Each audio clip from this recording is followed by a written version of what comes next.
안녕하십니까, 김영일 목사입니다.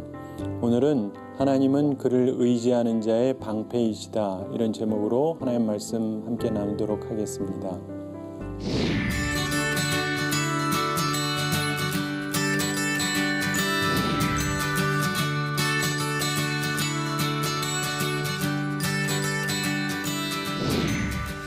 우리가 인생을 살다가 보면 미래에 대해서 걱정이 있을 때가 있습니다. 제가 한 30년 전인 1987년 서울에서 미국 뉴욕으로 가는 비행기를 탔습니다. 제가 대학교 3학년 때였는데 저는 서울에서 태어나서 항상 서울에서 살았어요. 서울 밖을 나가서 일주일을 넘어본 적이 없었습니다. 다른 나라도 그때까지는 가본 적이 없었고요. 근데 미국으로 부모님하고 함께 떠났습니다. 자, 이것이 나름대로 하나님을 위해서 잘하는 거다라고 생각을 하면서 떠나기는 했는데 저는 개인적으로 영어를 별로 좋아하지 않던 사람입니다. 그리고 미국 음식, 스테이크라든가 이런 것도 그리 좋아하던 사람이 아니었습니다. 그런데 어쨌든 막상 떠날 날이 되어서 떠났는데 미국에 도착하니까 암담한 거예요. 당시에 이 뉴욕은요, 생각보다 굉장히 지저분했습니다.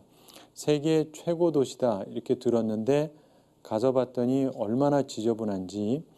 그래서 그날 저녁에 제가 홀로 잠자기 전에 기도하는데 눈물이 납니다. 앞이 캄캄해요. 어떻게 사나, 말도 잘 안 통하는데, 이런 생각이 듭니다. 그런데 저는 개인적으로 미래를 걱정하면서 우는 일은 거의 없습니다. 근데 그날은 눈물이 났어요. 여러분 인생 살면서 미래 때문에 눈물이 나시는 일이 있는지 모르겠는데 오늘 이 말씀을 통해서 저 같은 경우 그 어려움을 어떻게 극복했는지 함께 나누면서 여러분들의 인생 가운데에도 눈물 나는 현실 잘 극복하고 승리의 미래를 살아가는 우리 모두가 되기를 바랍니다. 제가 그날 저녁에 성경을 읽었는데 항상 저희 가정에서 잠언을 봤는데요. 1일에는 1장, 2일에는 2장 이런 식으로 받고 그날은 30일이어서 30장을 읽었습니다. 읽다가 특별히 5절 말씀, 오늘 본문의 말씀을 읽는데 눈에 확 들어오고 제 마음에 다가왔습니다. 하나님의 말씀은 다 순전하며 하나님은 그를 의지하는 자의 방패시니라. 이 말씀이 제 마음에 다가오고 제 마음을 울렸습니다. 그래서 이 말씀이 제 마음에 말씀의 씨로 심겨졌고 이 말씀 붙잡고 제가 살면서 여러 가지 어려움을 극복하면서 살았습니다. 사랑하는 성도 여러분, 이 말씀이 예전에 저에게 주어진 하나님의 말씀이었는데 여러분의 인생에도 혹시 눈물이 있거나 미래에 대한 걱정이 있으시다고 한다면 이 말씀을 여러분에게 주는 하나님의 말씀으로 받으시기 바랍니다. 그리고 들을 귀를 가지고 들으시고 하나님께서 주시는 말씀, 하나님의 말씀은 다 순전하며 하나님은 그를 의지하는 자의 방패이시다. 이 말씀을 간직하고 아름다운 열매를 맺으며 살아가시게 되기를 바랍니다. 여러분 인생에서는요, 만남이 중요하다고 그러죠. 왜냐하면 누구를 만나느냐가 인생에 큰 영향을 주기 때문에 그렇습니다. 여러분 우리 한국에 있다가 다른 나라를 가면, 예를 들면 미국에 이민을 가게 되면 공항에 누가 마중 나왔느냐, 이게 그 사람의 인생을 결정한다, 이런 말이 있어요. 왜 그러냐면 영향을 받기 때문에 그렇습니다. 내가 전혀 모르는 곳, 미지의 세계를 갔는데 거기에 누군가가 있어서 나를 먼저 맞아주고 그 사람이 무슨 말을 하면 일반적으로 그냥 받아들이게 돼요. 그 말을 따라하게 됩니다. 그래서 제가 30년 전에 미국에 갔을 때 그 당시에 이민자들이 가장 많이 가지고 있었던 그런 직업이 델리 그로서리, 그러니까 야채 가게, 그리고 세탁소, 이 두 가지 직종을 많이 하고 있었는데요. 사람들이 흔히 하는 얘기가 야채 가게 하는 사람 만나면 야채 가게 하게 될 확률이 높고 이 세탁소 하는 사람 만나면 세탁소를 하게 되는 경우가 많다, 이런 얘기를 합니다. 왜냐하면 서로 자기가 하는 걸 얘기하면서 이거 해야 된다고 얘기를 해서 보통 그렇습니다. 그래서 만남이 중요합니다. 누구를 만나느냐가 영향을 주기 때문에 그런 것이죠. 여러분 인생에서 누구를 만나느냐 굉장히 중요합니다. 특별히 아주 중요한 시기에 누구를 만나느냐, 이게 중요하죠. 여러분 인생에서 특별히 내가 미래가 불확실할 때 누구를 만나느냐가 중요합니다. 이민자의 삶이 어려운 이유 중에 하나는 그곳에 또 속이는 사람도 간혹 있기 때문에 어렵다 그럽니다. 자, 우리 한국 사람들이 한국에서도 간혹 이렇게 사람을 속이는 사람이 있지만은 미국에 가서도 그런 사람들이 간혹 있습니다. 그래서 다 망하게 된 거를 잘 된다고 해서 넘겨버리는 사람이 있어요. 그러면은 잘할 줄도 모르는 사람이 그거를 사가지고는 안 되는 사업체니까 그냥 망하는 경우가 있습니다. 그런 경우 처음부터 사기를 당하면 그 다음에 일어나기도 힘들고 마음속에 사람에 대한 불신이 생기죠. 그래서 우리가 살아가면서 보면은 한국이든 미국이든 어느 곳에서든 사람을 잘못 만나고 사기를 당하거나 그러면 마음에 불신이 생깁니다. 그래서 인생 사는데 많이 힘들어지죠. 그래서 우리에게 정말 필요한 게 좋은 만남입니다. 아무런 만남이 아니라 좋은 만남, 진실된 만남, 믿을 수 있는 만남, 그것이 아주 필요한 것입니다. 우리가 살아가면서 보면은 사실 사람들의 말은 믿을 수 없는 경우가 많죠. 그리고 좋은 말인데 사실은 속이는 말인 경우도 있습니다. 심지어 사랑한다고 하면서도 사실은 사실이 아닌 경우가 있잖아요. 결혼하면 잘해주겠다고 하고 행복하게 해주겠다고 하고 뭐 안 지키는 경우도 있고, 그래서 한편으로는 배우자도 믿지 못할 수가 있는데 그렇다면 세상에서 누구를 믿을 수가 있겠습니까? 그런데 오늘 성경은 우리에게 말씀합니다. 하나님의 말씀은 다 순전하며, 사람 말은 다 믿을 수는 없죠. 순수하지도 못한 경우가 많습니다. 잘해준다고 하는 말도 믿을 수 없는 경우가 있습니다. 그러나 하나님은 다르시다는 겁니다. 하나님의 말씀은 다 순전하다는 것입니다. 순수합니다. 성경을 보시면 하나님 믿으면, 예수님을 믿으면 좋은 일만 생긴다고 하십니까? 아닙니다. 제자는 자기를 부인하고 자기 십자가를 지고 예수님을 따르라고 하셨습니다. 우리가 가는 길은 좁은 문, 좁은 길입니다. 그러나 생명의 길입니다. 우리 인생에서 하나님께서 우리에게 말씀하신 것은 단순히 편한 길은 아니지만 최종적으로 우리에게 생명이 되는 길이라고 약속해 주는 것입니다. 하나님을 섬기는 일에 고난도 있을 수 있어요. 그러나 그 길이 생명의 길이라는 것입니다. 세상이 줄 수 없는 평강이 있다고 말씀합니다. 그래서 하나님의 말씀은 정말로 다 순전한 것입니다. 이것을 믿으시기 바랍니다. 사람 믿고 사람 말 믿고 그러지 마시고 하나님을 믿고 하나님 말씀을 믿으시기 바랍니다. 그래야 생명력이 넘치는 삶을 살 수 있기 때문에 그렇습니다. 어느 도시에서 그 도시에서 가장 큰 부자가 세상을 떠났답니다. 그래서 어떤 호기심 많은 사람이 그 죽은 사람의 변호사한테 찾아가서 물어봤답니다. 저 한 가지 좀 묻겠습니다. 그분이 재산을 얼마나 남겼습니까? 그랬더니 변호사가 확실하게 답했는데 이렇게 말했답니다. 몽땅 남겼지요. 몽땅. 아무리 많아도 가져갈 수 있는 건 없잖아요. 전부 다 남기고 가는 겁니다. 인생은 그런 것입니다. 모두 남기고 떠나야 되는 것입니다.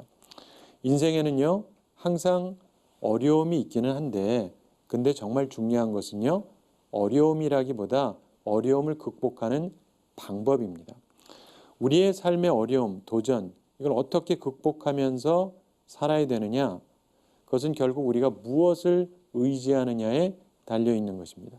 사람들은 삶의 도전 앞에 두 종류의 사람으로 나누어집니다. 세상 의지하다가 패배하는 사람. 좀 전에 얘기했던 사람처럼 가장 부자지만 결국 다 놓고 가는 사람도 있고요. 하나님을 의지해서 승리하는 사람이 있습니다. 우리는 오늘 말씀을 통해서 우리의 모습을 점검해 보면서 우리 삶에 있는 도전 앞에서 우리가 하나님을 의지하고 승리하고 최후의 우리의 세상을 끝날 때에도 미소를 지으면서 하늘나라로 갈 수 있는 하나님의 사람들이 되기를 바랍니다. 자, 우선 삶의 어려움 앞에서 세상을 의지하다가 패배하는 사람에 대해서 잠깐 생각해 보겠습니다. 삶의 어려움 앞에 패배하는 사람의 첫 특징은요, 교만입니다. 자기의 한계를 잘 알지 못합니다. 그래서 배우려고 하지도 않습니다. 삶을 실패하는 사람들 보면 대체로 교만한 경우가 많습니다. 주의해라 이런 말도 무시하고 자기는 다 잘할 것 같아서 마구 덤볐다가 실패하는 경우가 많습니다. 자, 사람은 누구나 한계성을 가지고 있습니다. 수많은 과학 이론도 계속 뒤집어집니다. 왜 그러냐면 한계성 때문에 그런 것이죠. 지금 옳다고 생각하는 게 또 나중에 언제 바뀔지 모릅니다. 그만큼 인간에게는 탁월성도 있지만은 한계도 있습니다. 근데 교만한 사람은 패망을 한다고 성경이 말씀하죠. 우리는 항상 교만한 마음을 우리 속에서 제거해야 됩니다. 그러지 아니하면 인생의 어려움 앞에 우리가 패배하기 때문입니다. 삶의 어려움 앞에서 패배하는 사람의 두 번째 특징은 이중성입니다. 마음을 한 곳에 두질 않고 이곳저곳에 마음을 둡니다. 거짓말도 하고 그러다가 실패합니다. 예전에 그 20세기 최고 부자였다고 일컬어지는 록펠러 같은 경우 이 사람이 믿음의 사람이었는데 이 사람이 하나님을 의지하면서 하나님께서 그에게 주셨던 생각이 있었는데 한 가지에 집중하게 하셨어요. 그게 뭐냐면 석유 사업이었습니다. 그의 성공의 가장 큰 이유는 그가 제대로 된 한 우물을 팠기 때문이다. 그러죠. 그래서 크게 성공하는 사람들 보면 대체로 두 마음을 잘 품지 않습니다. 근데 많은 사람들이 이중성을 띠면서 자신이 지혜롭다고 착각을 합니다. 이중적인 것은요, 지혜가 아니고 어리석음입니다. 그럼에도 불구하고 많은 사람들이 이중성을 띠고 삽니다. 그리고 결국 어려움을 당할 때 실패하게 됩니다. 하나님 제일주의로 살아야 되는데 두 마음을 품고 사는 이중적인 신앙인들도 많이 있죠. 근데 그렇게 살면 실패하게 됩니다. 세 번째로 삶의 어려움 앞에 패배하는 사람의 특징이 있는데 그것은 사람을 전적으로 의지한다는 겁니다. 사람은 사랑할 존재지 전적으로 의지할 존재는 못 됩니다. 사람 자체가 약하기 때문에 그 약한 인간을 의지해서는 우리들이 온전히 설 수가 없습니다. 사람 너무 믿었다가 봉변당한 사람들이 많습니다. 자, 우리가 보면은 하나님은 눈에 보이지가 않습니다. 그러나 사람은 눈에 보이죠. 그래서 많은 사람들이 눈에 보이는 사람 혹은 눈에 보이는 실력자를 의지하고 싶어 합니다. 근데 그러다가 실패하는 경우가 많습니다. 예전에 1950년 포천지에서 30년 후에 대한 질문을 했습니다. 그 당시에 미국의 유명한 11명의 사람들에게 질문을 했는데 1980년이 됐을 때 인간의 생활이 어떻게 변하게 될 것인가 이런 질문을 했습니다. 근데 참고로 그 당시에 탁월한 미국인 가운데 아무도 30년 후에 미국이 적자를 볼 거라고 예상하는 사람은 하나도 없었습니다. 당시에 RCA 회장이었던 데이비 샤노프라고 하는 분은 나중에 배라든가 비행기라든가 기차 혹은 일반 자동차들도 전부 다 원자력을 이용하게 될 거다 이렇게 확신했습니다. 여러분 원자력 자동차 타고 다니는 분 계십니까? 없잖아요. 지금 보면은 황당한 얘기입니다. 그러나 그때는 그럴 거라고 추측을 했어요. 그리고 그 당시에 타임지 편집주간이었던 헨리 루스라고 하는 분은 1980년대가 되면 빈곤이 완전히 사라질 거다 이렇게 예측을 했어요. 물론 그 예측이 완전히 빗나갔습니다. 인류는 계속 빈곤이 심해지고 있죠. 또한 그 당시에 수학자였던 존 폰 노이만이라고 하는 분은 30년 후가 되면 1980년이 되면은 에너지를 무료로 사용하게 될 거다 이렇게 예측했습니다. 그런데 30년이 아니라 67년이 지난 지금 미국에서 전기를 안 내느냐? 아니요, 많이 냅니다. 그런데 왜 한결같이 미국 최고의 지성인들이 이렇게 빗나간 예측을 했을까요? 이유가 있습니다. 그 당시에 미국이 무역 흑자가 24조억 달러에 이르고 있었답니다. 그러니까 엄청난 이익이 발생하고 있었기 때문에 30년 후에 미국이 적자로 돌아설 거라고는 아무도 예측하지 못했어요. 이제 이해가 되십니까? 사람의 예측은요, 잘 맞지가 않습니다. 사람에게 한계가 있어요. 정말 강력한 나라, 거기에 최고의 지성인들조차도 사실은 예측하는데 한계가 있다는 것입니다. 그럼에도 불구하고 사람의 말에 모든 기대를 거는 사람들이 꽤 많습니다. 사람을 전적으로 의지해요. 그리고 실패하는 경우가 많습니다. 사랑하는 성도 여러분, 우리가 인생을 살아가면서 특별히 나그네 같은 삶을 살아가는데요. 오늘 말씀을 통해서 우리가 중요한 지침을 얻어야 됩니다. 오늘 말씀은 우리가 삶의 어려움, 도전 이런 것을 어떻게 승리로 이끌 수 있는지를 가르쳐 줍니다. 오늘 말씀은 우리에게 세 가지 중요한 교훈을 가르쳐 주는데 하나님을 의지하면서 도전을 승리로 이끄는 사람, 이런 사람에게 세 가지 특징이 있다고 말씀합니다. 우리가 갖춰야 되는데 첫째가 뭐냐면 겸손입니다. 본문 1절부터 4절 잠언 30장 5절 말씀을 보는데 그 앞에 있는 1절부터 4절에 보면 이게 아굴의 잠언이라는 말이 1절에 설명이 되고 2절부터 4절에서 특이한 말을 합니다. 2절에서 나는 다른 사람에 비하면 짐승이라 내게는 사람의 총명이 있지 아니하니라. 무슨 말입니까? 자기가 무지하다고 표현을 하고 있는 겁니다. 다시 말해서 겸손한 모습을 나타내고 있습니다. 그리고 3절에서 나는 지혜를 배우지 못하였고 또 거룩하신 자를 아는 지식이 없거니와. 무슨 말입니까? 자신의 무지를 다시금 표현하는 말입니다. 겸손한 말이죠. 그리고 4절에서 너는 아느냐? 이런 질문을 합니다. 무슨 말입니까? 겸손해야 된다. 이런 말씀을 하는 거예요. 이 말씀은 여러분 잘 아시는 그리스의 유명한 철학자 소크라테스가 했던 얘기 너 자신을 알라. 이거하고 굉장히 비슷한 얘기죠. 그런데 오늘 이 본문의 말씀은 소크라테스보다 수백 년 전에 쓰여진 말씀입니다. 예전에 미국 뉴저지주에서 어떤 남성이 있었는데 이 사람이 아내랑 이혼만 하면 자기가 행복해질 거다 이렇게 생각을 했습니다. 그래서 이혼 수속을 했어요. 그러면서 이혼 수속이 종결되는 날 1993년 1월 21일이었는데 1월 21일 완전히 종결됐습니다. 그래서 그가 통쾌했어요. 근데 그 다음 날 1월 22일 그가 이혼했던 아내가 복권에 당첨이 됐어요. 액수가 자그마치 1020만 불이었습니다. 100억이 넘는 돈이라고 볼 수 있죠. 결혼 생활 중에 생긴 재산은 미국의 경우 두 사람이 나누어 갖는 원칙이 있습니다.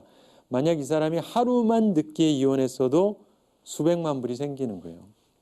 500만 불, 50억은 생기는 건데 신문 기자가 그 소식을 듣고 그 전 남편의 상태를 변호사한테 물어봤답니다. 그랬더니 그 변호사가 이렇게 대변해 주었다고 하는데 그분이요 어제는요 굉장히 유쾌하고 기뻐했습니다.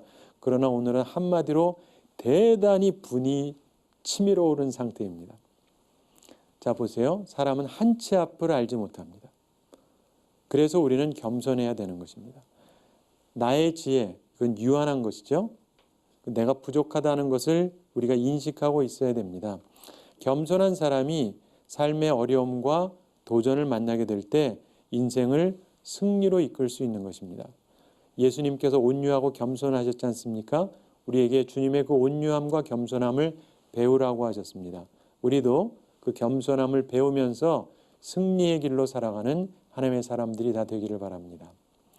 두 번째로 하나님을 의지해서 도전을 승리로 이끄는 사람들의 특징은 지혜입니다. 지혜.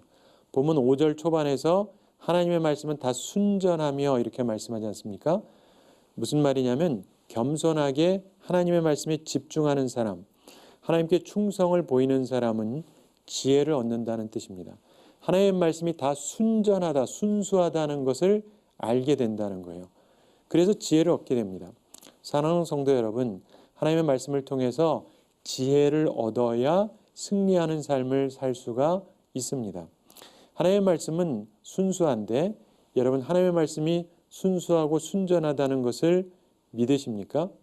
그래서 하나님의 계시된 말씀 앞에 따라가는 삶을 사십니까? 우리가 그래야 지혜를 얻습니다. 여러분 충성된 사람은 두 주인을 섬기지 않는다 그러지 않습니까? 미물인 개조차도 충성스러운 개는 두 주인을 섬기지 않는다고 얘기를 하죠. 하물며 충성된 사람이 두 주인을 섬길 수는 없습니다. 충성된 사람에게는 가식이 없죠. 한 마음을 품고 갑니다. 하나님 말씀은 다 순전하다. 이렇게 믿는 사람, 정말 하나님 앞에 겸손하고 충성된 사람이 되어야 우리가 지혜를 얻습니다. 한 가지 예를 설명해 드리겠습니다. 잠언 19장 21절에 보면 사람의 마음에는 많은 계획이 있어도 오직 여호와의 뜻이 완전히 서리라 이렇게 말씀합니다.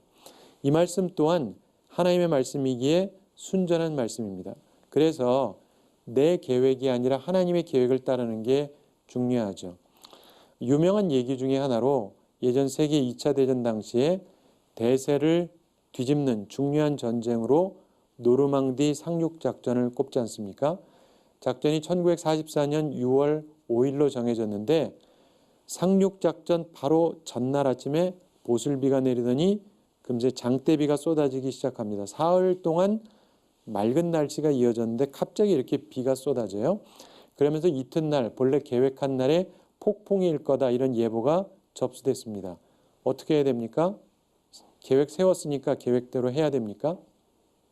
근데 5일 새벽에 예보대로 거센 비바람이 불었습니다. 미국의 저명한 역사학자 스티븐 앰브로스가 그의 책 What If? 만약에 이 책에서 만약 연합군이 자신들의 본래 계획대로 폭풍을 무릅쓰고 상륙작전을 감행했다면 아마 그 전쟁에서 참패했을 거다 이렇게 주장을 합니다.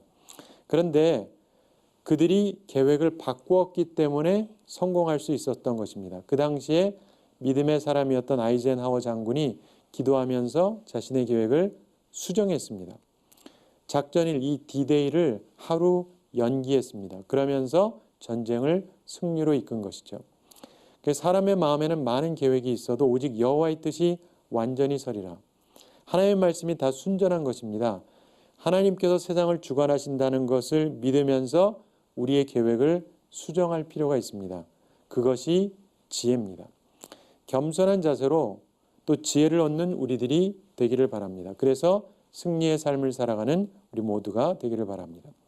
하나님을 의지하여 도전을 승리로 이끄는 사람의 세 번째 특징은 보호의 체험입니다. 하나님께서 보호해 주시는 것을 체험하는 것이죠. 하나님은 그를 의지하는 자의 방패신이라 오늘 말씀이 말씀하지 않습니까? 하나님을 의지하기 때문에 하나님의 보호하심을 입습니다. 하나님의 말씀은 분명하게 하나님은 그를 의지하는 자의 방패가 되어주신다고 말씀합니다. 근데 이것을 경험을 통해서 알게 되는 것이죠.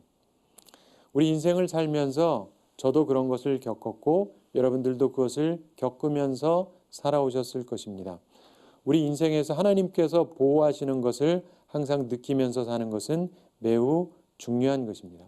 제가 한 가지 이야기를 말씀드리면서 오늘 말씀을 정리하겠습니다. 어떤 건축업자가 있었습니다. 그런데 이 사람이 일하던 사람이 있는데 자기에게 오랫동안 밑에서 일하던 사람, 이 사람이 은퇴할 때가 됐어요. 그래서 마지막으로 당신이 은퇴하기 전에 집 하나만 잘 지어달라 이렇게 부탁을 했습니다. 여러분 같으면 어떻게 하시겠습니까? 이제 나 다 끝났는데 또 다른 일을 맡기는 거예요.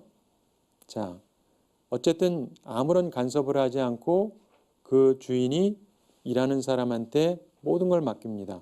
당신이 최고의 자료를 가지고 최대한 아름답게 지으라고. 그리고는 이 사람이 건축을 끝내고 나서 열쇠를 가지고 왔습니다. 그랬더니 그 주인이 뭐라 그랬냐면 이건 내가 당신에게 주는 은퇴 선물이요. 그랬답니다. 여러분이라면 어떻게 되시겠습니까? 내가 만약에 최선을 다해서 지었다면 그것이 다 내 거니까 너무 좋겠죠. 그런데 나한테 또 일 시킨다고 기분 나빠서 대충 지었으면 그것이 후회스러운 마지막이 될 것입니다. 사랑하는 성도 여러분, 인생을 살아가면서요, 우리는 하나님을 경외함으로 선을 행하면서 살아가야 됩니다. 그리고 하나님께서 우리에게 주신 삶 가운데서 최선을 다해서 선하게 살아가야 되죠. 그리고 하나님을 위해서 살아가야 됩니다. 그리고 우리가 최선을 다해서 무언가를 했을 때 우리는 그 결과에 대해서 반드시 보상을 받게 됩니다. 우리 인생을 살아가면서요, 하나님을 믿으면서 살면 하나님께서 우리를 보호해 주십니다. 저도 그것을 항상 체험하면서 이 자리까지 왔고 수많은 믿음의 사람들이 그렇게 살아왔습니다. 바라기는 여러분도 하나님의 말씀을 의지하고 하나님을 의지해서 나의 방패가 되시는, 나를 보호해 주시는 하나님을 체험하며 살아가는 우리 모두가 되기를 바랍니다. 우리 한 주 동안 지내면서도 하나님은 그를 의지하는 자의 방패이시다. 이 말씀을 기억하면서 하나님의 보호하심을 체험하며 살아가는 우리 모두가 되기를 바랍니다. 감사합니다.